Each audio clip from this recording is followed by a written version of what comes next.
15, 16, 17, 18, 20, 21, 22, 23, 24, 25, 26, 27, 28, 29, 30, 31, 32, 33, 34. Oh, kulang siya ng apat na tubo. Tingnan nyo ang diferensya. Isa, dalawa, tatlo, apat. Ganun ang kulang niya. Malaktaw kasi ito. Malaktaw yung nito, kaya parehas ang lapad pero kulang ng tubo. Ito naman masinsin. Tingnan nyo, oh, diba? Masinsin yung tubo niya, kaya 38 piraso. Yan ang palagi kong sinasuggest sa inyo, kasi hindi porket ang karton ay mayroon nakalagay na yan, sasabihin original, pero ang karton lang yan, sticker lang nilagay. Kasi pag nagka problema mga kasindero, pag nagka problema ang aircon at ikaw ang naggumawa, sa'yo lahat sisi. Lalo kung halimbawa kinabit mo yung condenser tapos tag-stack up yung compressor, nako po, lahat ng gastos sasagutin mo yun. Kasi nga ikaw ang technician, ikaw nakakaalam bakit mo nilagay. Kaya kung ano yung original, yun ang ilagay.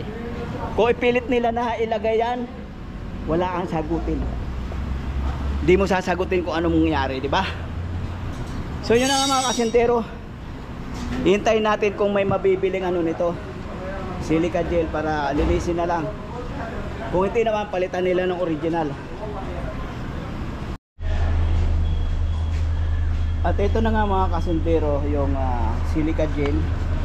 Yung loob nito, mga silica gel, parang mga bilog-bilog na hindi ko alam kung basta bilog-bilog na maputi. At ito na nga, papalitan na natin ng bago. Filter na rin yan. Tapos itong na to, ito yung humihigop ng moist. Kung mayroon kung mayroong natitirang konting tubig sa system, hinihigop niyang na yan. Makikita niyo yung silica gel sa mga yung mga sapatos na original, yung mga bago. Sa mga basta mga bagong binili naka-box, nakalagay yun yung mga silica gel. At so yun na nga, ilalagay ko na lagyan natin ng oil itong ano, o-ring para di siya magasgas, di siya mapunit. Yan. Lagyan natin ng oil. Tapos yan, higpitan na lang yan. Kasi pag di nyo nilagyan ng oil, ano, yung friction niya doon sa aluminum saka yung dito, magagasgas yung oil. At ayan na nga mga kasindero, nakumpleto ko na. Nilagay ko na lahat ng system, mga pipe, mga tubong, mga hose. At nililigtis ko na. Kinargahan ko to ng 200 PSI. Yan. Mahigit 200 PSI. Yan. So wala naman siya singaw, kaya tatanggalin na natin ng hangin para i-vacuum tapos kakargahan. Ayan naman kasindero, kinakargahan ko na. At so malamig na ngayon yung kanyang low side. Yan. Ganyang kataas yung reading, okay lang yan kasi naka full yung blower doon sa loob. Pag binabaan mo yan, yung blower, bababa pa yung ano niya, yung reading. So yun na nga mga kasintero, malamig na. Okay, tingnan natin sa loob.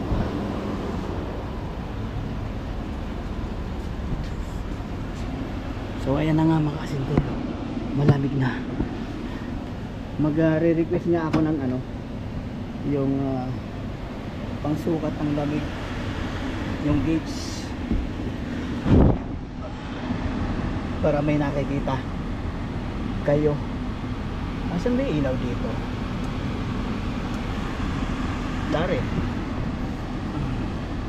So ayan nga mga kasindero, nakatudo yung ano niya, yung blower. Yan. Babaan natin. Yan. Naka number 1 na lang siya. Yan. Malamig nga dito sa loob. Tugnaw. Kaayo. Tapos titingnan natin yung gauge. Papakita ko sa inyo. Nabababa yun. Bababa yung rating ng gauge.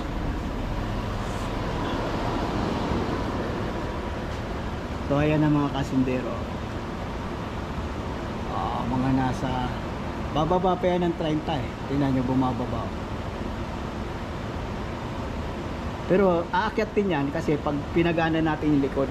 Pero normal yan at ayos yan, maganda yung kanyang system. At itong pipe na ito yung sa likod naman, malamig siya.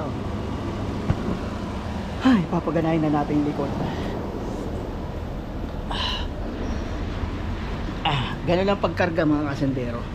Hindi mo pwedeng buksan pareho yung ano, yung aircon sa harap at sa likod. Palamigin mo muna yung harap bago mo buksan yung likod. Low. Ito yung kanyang switch. Tingnan natin yung likod. Uhuy, bakit nakalak ito? Ay ako. Pasensya na po kayo, mga kaasindero. Panay ang At singot yan nga, ko. mga kasindero. May sipon kasi ako Malamig dahil din yung kanyang likod. sa alikabok may allergy. Nakatudo Kasi ako pa yan. sa alikabok. So ayos na mga kasindero. Babaan natin yung ano. Yan. Dos lang natin, dos.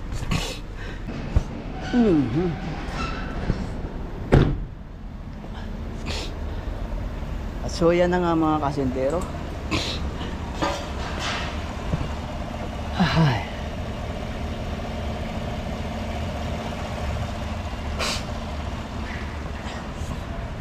At ayan na nga mga kasintero, ang kanyang reading ay 35. Harap likod gumagana. bumababa pa kasi sinara natin yung pinto. Lumalamig ng sa likod. At so yun na nga mga kasintero. Tapos na yung ating ginagawa dito sa Chevrolet Tahoe 2015 model. General repair, general cleaning, ang gawa natin ito. At so yun na nga mga kasintero, maraming salamat sa inyong pagsuporta. At shout out nga pala kay Maria Victoria Borromeo Neri. Shout out po ate. Mag-ingat kayo palagi sa mga pagbabiyahe nyo, mga ate. So yan na nga mga kasintero. At shout out na lang sa mga nagsusuporta sa akin. At siya nga pala mga kasintero, sana i-like nyo naman ang aking mga video. Kahit di nyo gusto, pindutin nyo rin yung like. At kung may pagkakataon kayo mag-comment, sana mag-comment kayo kahit pusuan nyo lang. Malaking bagay po yun. So yun na nga, maraming salamat sa inyong panonood. Maraming salamat sa inyong suporta. Mag-iingat po kayo palagi saan man kayo sulok ng mundo. Bye bye po and God bless.